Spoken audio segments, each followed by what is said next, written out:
Tom, year on year, these numbers paint a brutally bleak picture. Yeah, while sales values fell only about 1%, you've got to consider that inflation is running at probably over 9% this month. We await the CPI figures next week.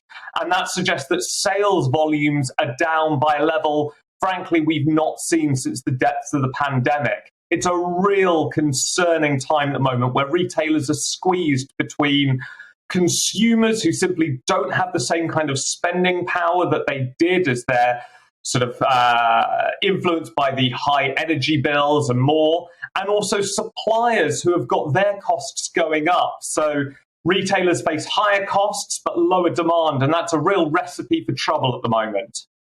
Now, Tom, and I'll bring the other guests in just a moment, but I want you to paint that objective picture because you crunch the numbers, you've got the data, is that it comes out crystal clear that it's online as well as high street shops who are suffering. But who's suffering most? Well, this is one of the challenges of year-on-year figures, because last year online was doing exceptionally well. As we had still had, the pandemic was going on, people were still buying more online. So a little bit of the decline in online sales we're seeing is a sort of return to the normal. And in a similar way, stores are benefiting from that as they're sort of still recovering from the pandemic.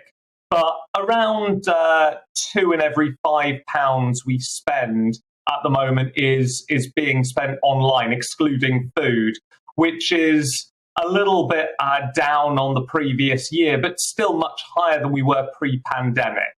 But overall, both online and in stores are finding it a difficult time at the moment in the face of these huge costs and soaring inflation.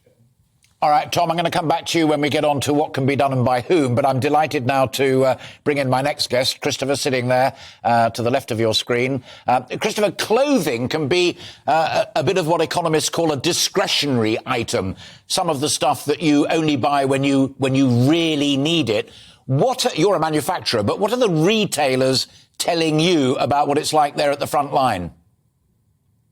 Yeah, hello, Alistair. Actually, it's quite a mixed picture. Let's not be too gloomy about it. Of course, sales are going down nationally, and inflation is biting quite hard. But in fact, our sales have gone up. Yes, we're a manufacturer, but we also retail all of our own garments. And we're finding there's probably the highest demand we've ever had for a British-made product. I think it's a case now of buy once and buy well, rather than buy cheap and throw away.